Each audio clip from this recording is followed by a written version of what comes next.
Danas ćemo se družiti sa divasicama. Naša današnja gošća je poduzetnica koja je stvorila Centar ljepote. Ima svoju beauty i biznis akademiju iz koje su izašle i njene današnje partnerice. Sve o ljepoti i uljepšavanju danas pričamo sa vlasnicom Diva & Co, Alneom Božić. Alnea, dobar ti dan i dobrodošla u naš studio Glam Style.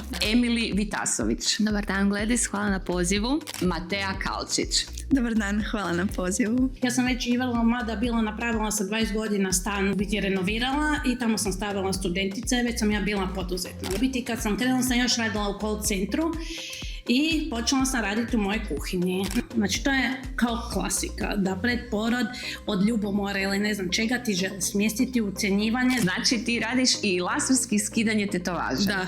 Da. Nismo si neka konkurencija, svi se gledamo... To je najbitnije. Ovo je dobro što si rekla. Najbitnije je da niste konkurencija.